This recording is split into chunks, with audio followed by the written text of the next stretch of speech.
Have you ever set some goals or New Year's resolution about being a certain weight, and you've got a week, 2 weeks, 3 weeks, even a month or two into it, and then you've got back to the old ways, the old eating habits, the old exercise habits, and so on and so forth? Have you been in a situation where you felt you may have cracked it, you're getting there, things are going well, and then you have a setback, and then you're back to the old ways of eating, and so on and so forth? Now, have you set goals in the past to achieve the weight you want to be? Or have you joined groups in the past and really used sheer willpower, and you've done well to a point that eventually what happens is you go back to base again, you go back to a situation where you struggle again. So tonight what I want to do is share with you some really powerful stuff. So tonight I want to share with you some really powerful stuff that focuses around the mind, around the psychology of eating, cognitive, our behaviour, our emotion. So we look at things slightly differently to maybe how you look at them before. It's really, really powerful stuff I'm going to cover this evening. Now, whether you're a coach, whether you're a trainer, whether you're a fitness trainer, whatever you are, personal trainer, you'll take a lot of information away from here, no doubt. And you may want to learn for yourself, just for your own knowledge. You may be on your own journey to weight reduction and you want to get some ideas. That's cool too. What I would say is when I help people, I've been working in this field for many, many years. I've helped people across a broad range of areas. I'm very fortunate to work with some of the best athletes, sportsmen in the world, business people, across a broad range of areas. One of the fields I work in too is the area of weight. And I've been very successful at helping people achieve the weight they want to be, but I'm very specific. It's very tailored to the individual. So it's not a one size fits all. What I do, and when I work with people, I tend to adopt some of these strategies and I tailor it for them, for the individual. Yeah, that all said and done, there's no reason why watching this evening, if it's appropriate, you can take what you need out of it. Now, I certainly don't make any recommendations. I certainly don't suggest that you take anything on board only other than what's right for you. And I certainly don't suggest that using these strategies if they're not part of where you're going. And each case is based on formulation, so it's purely educational, the seminar. But take what you want out of it. I'm going to really cover some powerful things. So I'm going to cover some powerful stuff this evening and take out of what you will.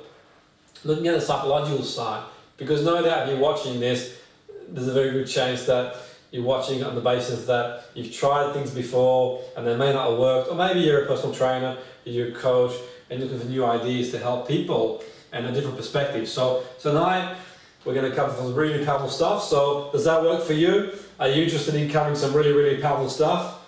If that works for you, then carry on. And you can watch this. It's going to be available as often as you want. And I certainly would suggest watch it again and watch it as often as you want to watch it to make sure that you take the learnings away.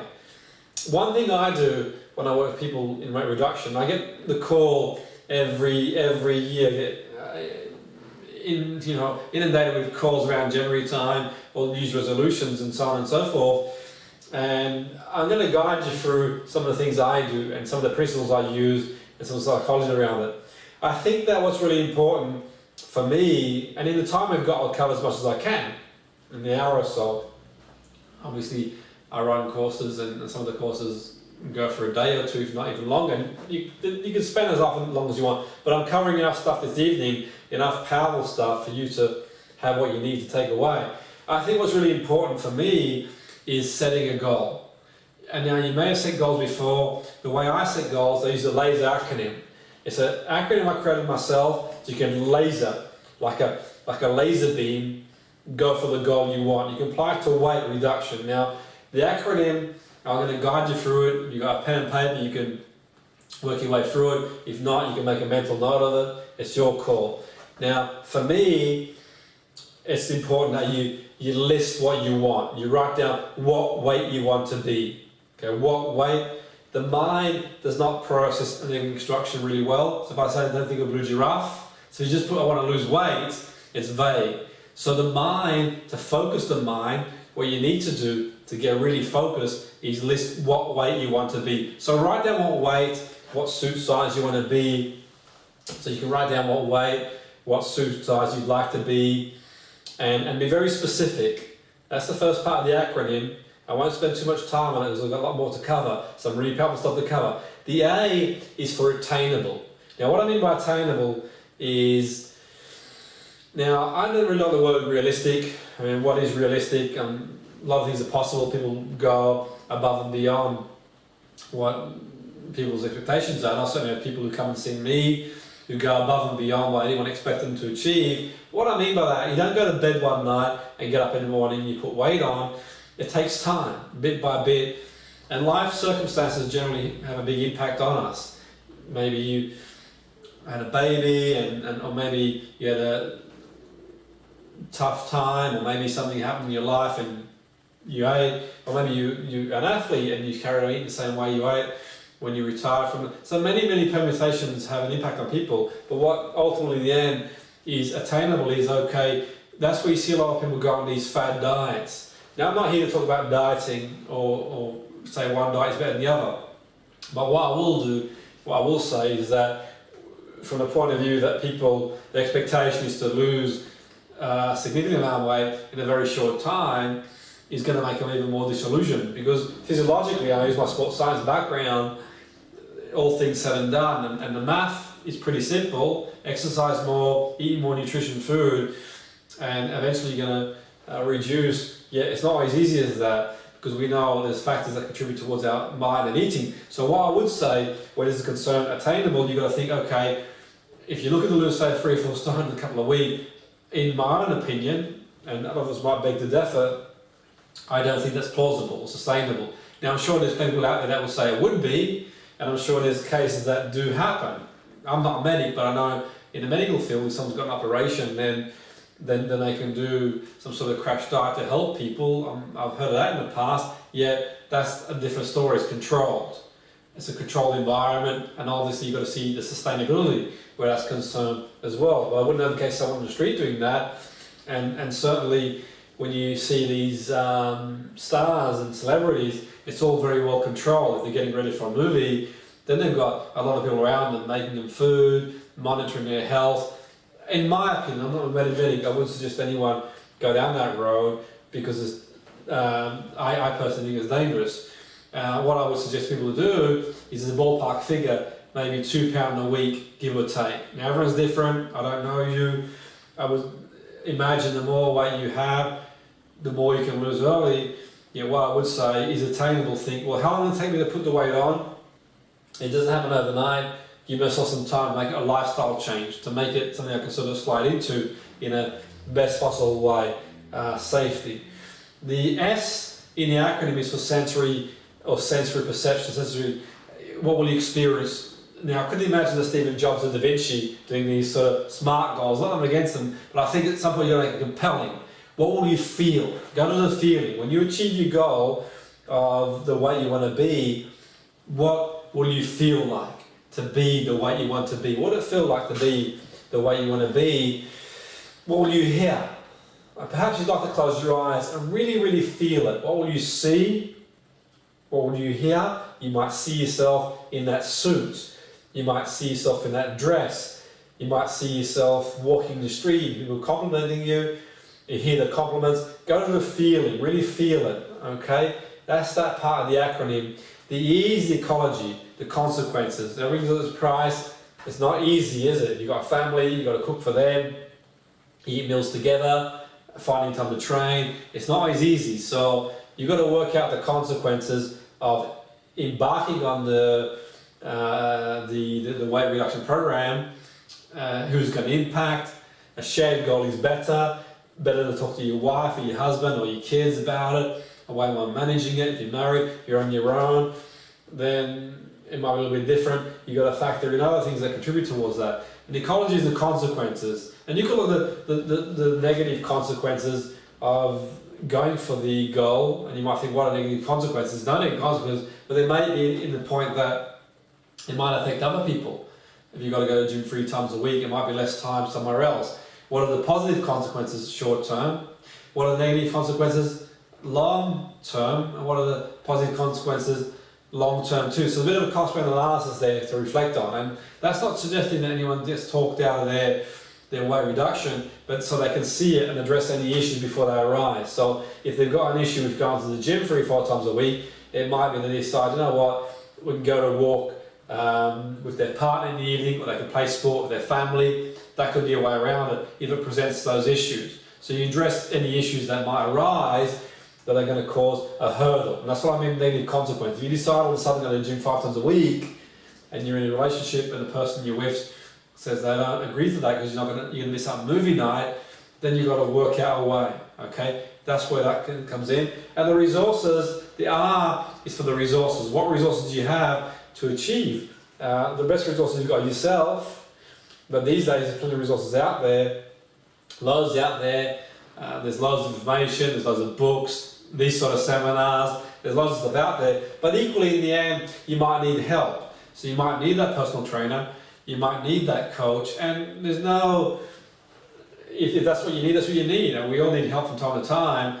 Your profession, you do what you do, there's good professionals out there. If you're struggling, nutrition, you might need someone who's a nutritionist, you might need someone, who knows? I'm not suggesting you go out and get that, but sometimes we need that bit of a push. It's hard to do things on your own. 2 minds are better than 1, more minds are better than 2, and so on and so forth. So that sort of gives you an idea around the goal side of it. That's your call. You can watch it again, you can play around if you want to. Now going forward, I want to address a couple of issues in going for your goal, what you've got to think about. Now many years ago I was working with a client, and she was a high profile business person. She was very well off, very intelligent woman, very intelligent woman. And she came to me for help around weights. One of the issues that she had, for the most part she would eat food was pretty good throughout the day, yet when she'd get home at night after a long day's work, and she'd get home very late at night quite often, she'd eat all the wrong foods at the wrong time. Now she'd been in the breakup, she'd been divorced, and she was feeling lonely. And when she'd go home after a long day of work, what she would do after a meal, and the meal was pretty good, but late in the evening is watch late night TV, and she'd eat chocolate, and she'd eat ice cream, and so on and so forth. And no matter what she tried, she struggled to overcome that. She'd been to see people to try and help her through that, and she wasn't really getting the results she wanted. I did somewhat with her. I did a bit of regression, which is hypnosis, and as well as using hypnosis, these other methods as well. But when I regressed her back, we found that as a 4-year-old, whenever she experienced any emotional difficulty, her mum would give her chocolate. So she had a relationship with the loneliness and sadness she was experiencing with chocolate. So there was a relationship between the two, an association between the two. So when she'd go home and she'd feel lonely, she'd eat chocolate and ice cream. And if you eat chocolate and ice cream at a certain time in the evening, no matter how well you're eating during the day or during the week, over a period of time, you're going to put weight on. We know that because ice cream is very low in nutritional values, but very high in calories. And those calories in the evening, I know where to go, there you go. So we did work with her, and I worked with her, and we addressed the issue. We looked at new ways, or new coping strategies. We cleaned things up that had happened in the relationship, in her mind, and so on and so forth. We'll go into much detail, but she got to the weight she wanted to, and she sustained it. And that sort of gives you an idea, and I'm going to touch on this evening, because you've got the emotional eaters, you've got rewardees, you've got subconscious eaters. So you've got various types of people who eat for their different reasons, and some people eat food as a coping strategy, like she did. She was compensating for love, the feeling. Now you can eat as much chocolate as you want to, it's not going to give you any love, is it really, when you think about it? But the mind does what it does. The mind's quite implicit, it builds associations in a certain way. So one thing I'd say as well is I wouldn't beat yourself up too much. And this might be contrary to what you've heard in the past. Have compassion, give yourself a big hug. If you're not the way you want to be, it's not entirely your fault. So I'm not going to do what a lot of people do, and a lot of coaches do, is beat people up. And I'm not going to push you more than you can tolerate. The reason for that, and the reason I don't do it with my clients, is because it's not entirely their fault. If you are the way you want to be, you might have had a baby, you might have had a significant emotional event in your life. All these things have an impact on people. And emotion can drive behavior, well, at least it fuels behavior. And behavior, we do the best that we know at the time. And eating, and there's big associations around eating. We see commercials and advertisements out there all the time, and they build these connections, these associations to eating and food. And the mind starts playing tricks on us, and we think, okay, I'll have that and I'll feel better. And generally speaking, the food that we have is high in sugar. We know when the sugar spike, we'll feel good for a little bit, but we come back down again, and we keep going after that food that's very high in sugar. Now, I'll give you an example very briefly. It's not always easy, and I'm going to touch on how we associate the food. I was doing a huge seminar in London one time, and I was walking the streets, as you do, just casually walking the streets in London, and you know the big screen, if you haven't been to London, the big screen there, and I'm watching the screen, and I've got the adrenaline pumping, big seminar, fantastic seminar I did in London, it was really awesome, and I did a book signing as well. I was really pumped, and there's this big screen there, and I'm watching it, and I see this advertisement. I'm not going to name the drink, the soft drink, but what it was, you could see these women drooling. They're like drooling, and they're watching women drooling, and there's a guy they're drooling over, and he's cleaning the windows. And as he's cleaning the windows, they're drooling even more. And I'm sure you know by now what drink commercial it was. And then you hear it's 11 o'clock.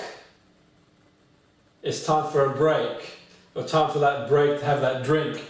And ultimately, when you think about it, they build that peak arousal. They use sex to sell, which is going to increase arousal, and then people are building an association. My window cleaner, with the greatest respect, is not that way inclined, because you've got the window cleaner for all the abs and so on and so forth. That's not being disrespectful to anybody, it's just a bit of banter. But you've got the window cleaner for all the abs and you know, really in great shape. And we've seen the garden and the window, all that sort of stuff, really. So you're building association. But on top of that, it's 11 o'clock. 11 o'clock. 11 o'clock. And that sort of goes through your head. So next thing you do when you get up in the morning and you're at work, you don't know why you want to 11 o'clock, but you're compelled to have that drink that's full of sugar. Now, if you advertise that drink the way I would advertise it, this way, give me a moment. If I said to you, here we've got water, chemicals, and probably 20 teaspoons of sugar, you probably wouldn't buy it, yet they're building that implicit response, the association, and using sex to sell. That's not everyone's saying everyone uses sex to sell, but we see the crisp commercial, the fluffy crisp commercials, we see the commercials around chocolate, we see all these things, and the way they're portrayed, we build associations. So when you're walking through the aisle at the store, you're kind of building these associations in your mind, and you see it, and it invokes a response, an emotional response, okay? It invokes an emotional response, so you don't know why you want it, because have you ever eaten food in the past and you've been full? You don't even want it, you're not even hungry. Has that happened before? I'm sure it has, and I'm sure you do it a lot of the time. You've had your meal, you're fine. Food is fuel, and that sort of shows you the industry. And don't take my word for it. If you watch TV after you've watched the seminar this evening, you'll see a lot of adverts, and you'll see the way food's portrayed, the way it's associated. And for me, what I do with my clients is I disassociate. So I might use unconventional methods, and don't try these at home if it's not safe to do so, but I might burn some crisps so they get the stench and the oil and the rubbish from a crisp. I might show them the ingredients in the fast food. If I've got people who are addicted to fast food, for example, and what I'll do, I'll show them the ingredients, the raw ingredients, like they buy a burger from a certain place and it's everything but meat. It's just horrible, and I get the raw stench. They build a new association. I'm just letting you go away and do that, but what I would do is, in adverse to these catchphrases they use, reassociate to the food. So one of the guys I had there was a takeaway drive-through that go eat every day, a really popular fast food chain, and they were hooked on it. And what I did is I brought in one day the type of meat they would use to make the burgers, and all the crap ingredients, all the sugar, and said, that's what you're eating, because that's what he was eating, with all the preservatives and the associative link that we have to that product, and that was enough to just disturb him that much. They didn't bother with it no more. So you could write down some foods that you feel compelled to eat. I wouldn't say you're addicted to them, because that's another story for another day. I don't think anyone's addicted to them in that way, shape or form. But if you're really compelled or locked into it, and reassociate to the food, because you see it one way, like the woman was seeing chocolate cake and love, like the commercial I mentioned there.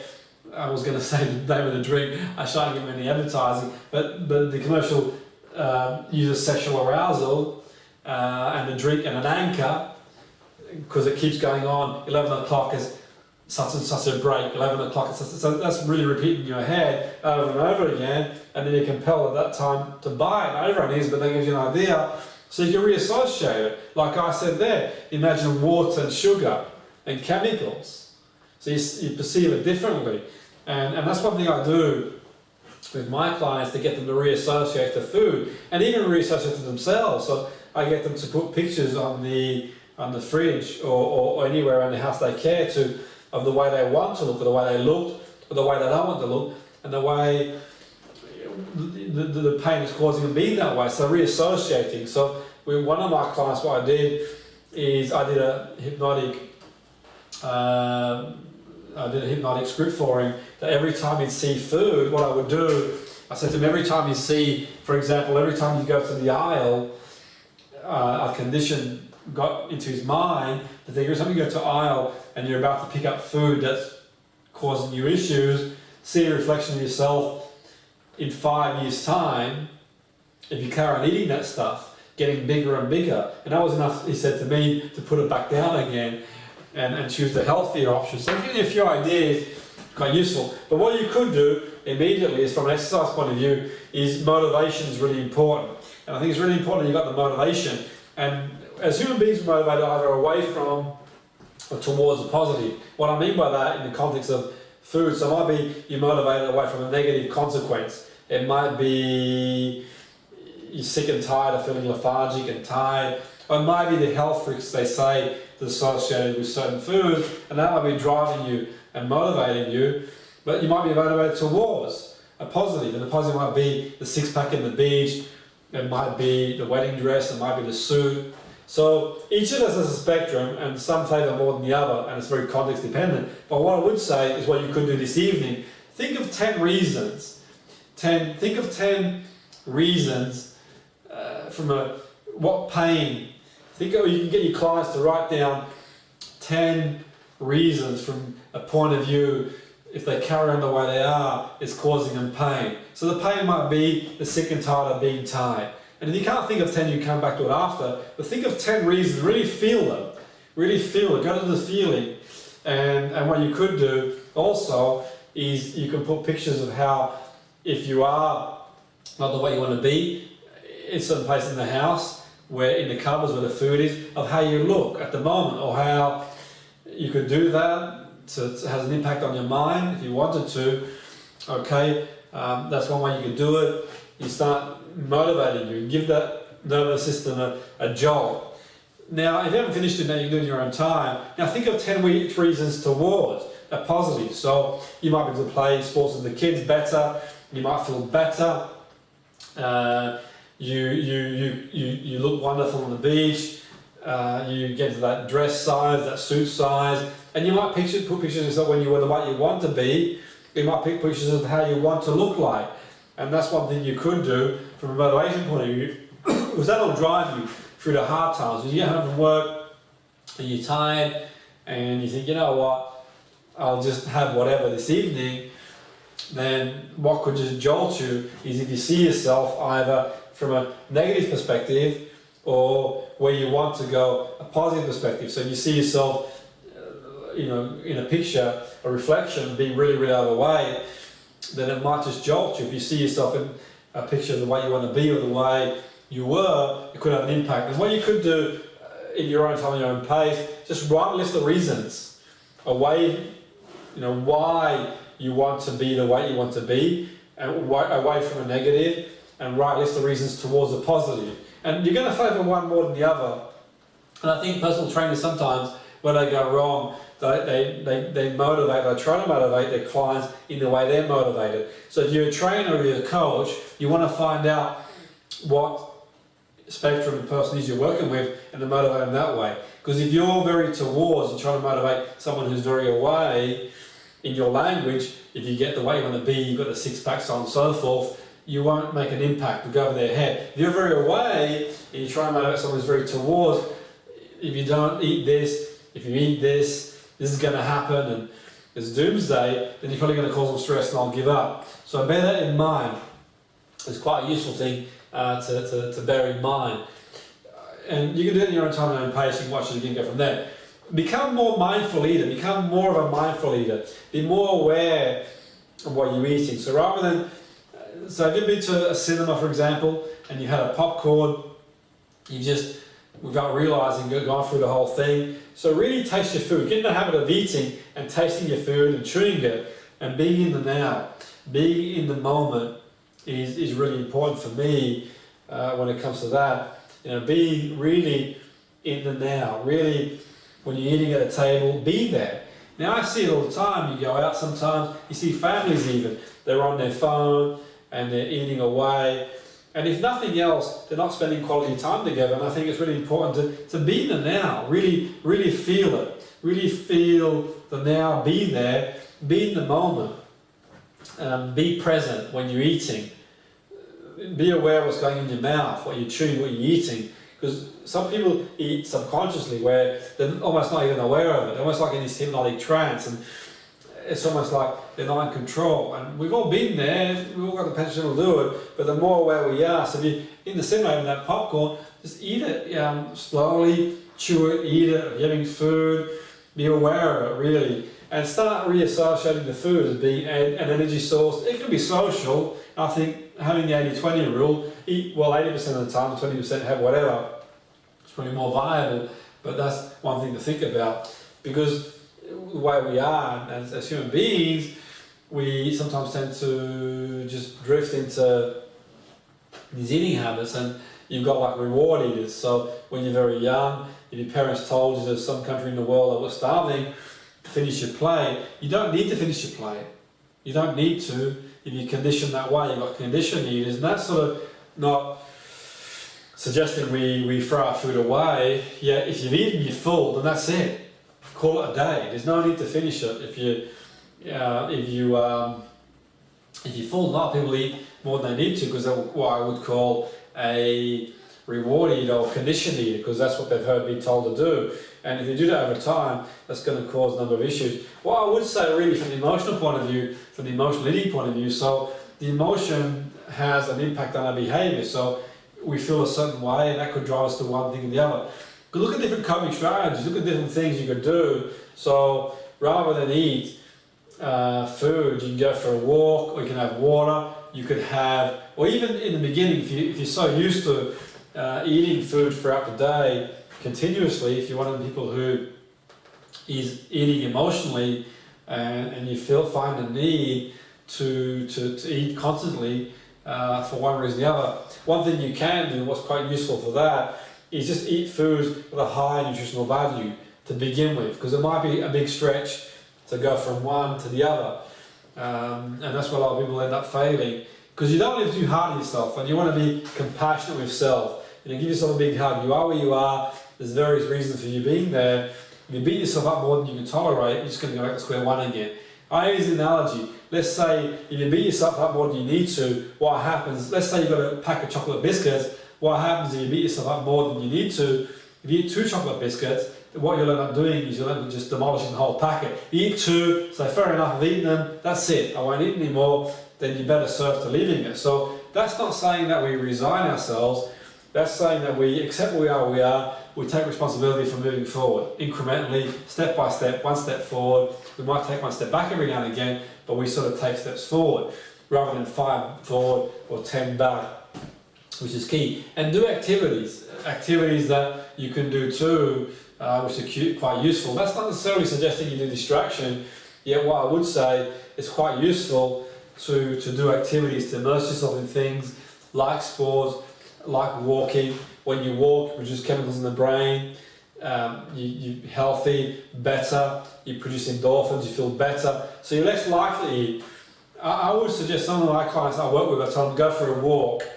If you're starting to feel the compulsion to eat, one of the people I was working with said they got these hunger pains for whatever reason. They get really, if they didn't eat for a certain period of time, they just experience these pains. I said, okay, when you're experiencing these pains, how about metaphorical pains? How about going for a walk? And when they went for a walk, it's a bit like, say, when you're talking to someone over the phone, when you're talking to someone in person and the phone goes and you take the phone call, then you go back to that person to talk to them and you can't remember what you're talking about. That sort of distraction to a point. But also when you think about walking, it's great for you. Producing endorphins in the brain. And the person I was working with, other than going for a walk, because they produced those chemicals, endorphins, they felt better, they didn't even feel like eating that food they were going to eat before. They'd eat something more healthy, or they'd have some water, something revitalizing, which is quite useful. So you can do that, things like walking, social activities, maybe speaking to someone, maybe studying or reading. So think of things, write a list of things you can do in adverse to eating food. If nothing else, maybe as a distraction to begin with, yet ultimately in the end, think about what you'll be getting out of it, and reading a book, watching some passive TV, doing exercise. I think the best ones to do for me are walking, because you get the chemicals in the brain and the physical effect as well. Reading and studying, they're the ones for me, or meditating and just recalibrating, which is quite useful. But all that said and done, if you've got other things that you do and things that can help you take you away from that, then all the more. But you've got to think sustainability and the effect it has on you. If you walk every day, it's great, isn't it? If you do some reading and studying, they're great things moving forward. One more model I'm going to cover is another model we can use as well. Is what you can do is, and with my clients, whenever they get this urge to want to eat, is I get them to use things like, without giving them homework, because you don't want to give people homework and so on and so forth, but be more aware of the emotion. And whenever they are eating excessively, eating certain types of food, to write down the emotion they were feeling. Let's say, for example, they had the compulsion to grab that soft drink, for example, or to grab that chocolate. So they get to write down how they were feeling from the emotional point of view. What was the feeling? What did they feel like? And then rather than fight the emotion, put their head in the sand, accept the emotion's there. It's there, okay? Accept it's there, and just investigate the emotion. What's the emotion telling them? Okay, so talk to the emotion, almost like a conversation and in a dialogue. Okay, what's it telling them? So, like in case of the woman who's come home in the evening and she had chocolate and ice cream. Okay, so what was she feeling? What was it telling her? So she was feeling lonely. She'd broken up. She was on her own, and so on and so forth. She was in a relationship. So all these things were going through her mind. So she could address other issues and sort of untangle them. And then new ways to look at the situation. Okay, new ways to look at the situations that is having an impact on the person is quite useful. Now, we're not going to solve everyone's issues all the time, but there's a lot of underlying stuff that goes on sometimes where food is concerned. I think for the most part, some of these groups that I don't want to speak bad or good about them, from what I can see and the experience I've got, they focus so much on, they're so rigid and so focused around what you eat, how often you can eat it, and by doing that, it's putting more pressure on people, more pressure than they need to. And I think sometimes take the pressure off, just take a step back, see for what it is, take a deep breath, and be just a little bit more self-aware and be more conscious about what we're eating, and do some stuff I talked about this evening to go from where you are to you want to be, because you just never know. And many years ago when I was doing the radio show on the BBC, and we had they said to me, would you like to do a series or a show? This woman in the 60s, she retired recently and she's got a goal of being a certain way. And I thought, yeah, of course I can. And can you incorporate all the stuff that you do from a psychological perspective and help her go to the way she wants to be? And I thought, yeah, it's pretty straightforward. When she arrived, I spoke to her, and she was a remarkable woman. a fantastic woman who, really remarkable person, really remarkable person, and she was on her way. She was going to lose a few stone, but as she sort of spoke to me, I stand corrected. You might hear the transcript. You can Google the transcript out there somewhere. I stand corrected, but she told me that as far as I'm aware, I stand corrected. You can hear the transcript anyway. It was a long time ago. I think she mentioned they said it wasn't possible for her would be very difficult for her to lose weight because she's some sort of thyroid issue. I'm not a medical person, so I can't comment on that. I'm sort of reflecting back on the show. The transcript's out there somewhere anyway. But more to the point anyway, that was the case, only going off what she told me, that may have impacted her belief as well. So that's put to her head too. But then in saying that, I'm not a medical person, so if that's the case, that's the case. But certainly in her situation, I didn't realise that. And she said, she addressed that with me and said, would you still want to continue? I said, yeah, we'll continue as long as you're responsible enough to be aware there's no guarantees in all this. This is the work I'm going to do, and we'll see how we go from there. And we started working together, and I encouraged her to exercise. And she said to me, well, some exercises she's going to struggle with because she's got arthritic knees. So I said, okay, then we could look at swimming. So swimming is an option, which was great for her, but the only issue was she had this fear of swimming. And since 8-year-old, she's in her 60s, she hadn't been in the swimming pool. She had an incident in the pool, but it would be a good thing for her because socially she could interact with her friends, and also she had a plan to go on holiday to Spain. She's been away for many, many years, and so from a social point of view. So I did some work around her. So I started with what I did this evening, the goals, and one of the goals, the goal was to lose a couple of stone, a few stone here and there. We achieved the goal, ironically. We achieved the goal, by the way. She got the weight she wanted to be. The massive knock-on effect they had on her, I did a technique with her so she overcame the phobia around swimming. And we did it live, to be fair. It's out there somewhere. So I helped her with that. So she went swimming for the first time in 56 years. We did a process and helped her with that. So she went swimming for the first time. That had a massive knock-on effect because that got her socialising again, got in the pool every week. She went on holiday in Spain and swam, and that was one of the issues why she wouldn't go away because she was too afraid of being near the pool or couldn't do any swimming. So it goes to show that the goal is a knock-on effect. Sometimes it can have a knock-on effect. So the weight goal, reduction goal, and a big knock-on effect. For her, a massive knock-on effect was just like social avoidance. She retired. She was withdrawn, so she got her life back. So it's a great story, and near a chance you can hear it no doubt on the transcript. It's a phenomenal series and program, but to sort of see it go from this withdrawn character and literally staying indoors and resign to the way she was, to really getting her life back, getting in great shape. And she actually went running in the end and defied everything that everyone ever said to her. The arthritic knees, I don't recommend anyone at arthritic knees run, but she really went for it in the end. So it's a really, really amazing journey and really phenomenal to see someone transform and go swimming. And the reason I smile is because I did the show on Friday around the swimming phobia, and it's quite ironic really that she booked in to go swimming on Tuesday to have a lesson. And as she's driving into the swimming pool on Tuesday, we're going to do a show again the following week to talk about how she got on. And she phoned me up on a Wednesday saying, oh, I got bad news for you. I said, what's that? She goes, I didn't go swimming in the end because someone had phoned me saying, are you sure you want to do this? Are you sure this stuff's going to work? So she backed out. But ironically, the show got cancelled. So someone was looking out for me. But the following week, she went for it, never looked back, and went swimming and so on and so forth. So I sort of digressed a little bit, but it goes to show how instrumental it is, the psychological part, and what a big knock-on effect it has. So for me, it starts as a vision, a goal, decide where you want to be, and you got the motivation. We talked about that earlier, motivated away towards a strong enough why. Well, why do you really want to? And feel the reason why. And then you can sort of look at yourself and look at your association to food and look at ways that we don't have time to do this evening, but hopefully I'll set you off on the right direction. You can do more reading on it, but reassociate yourself around food.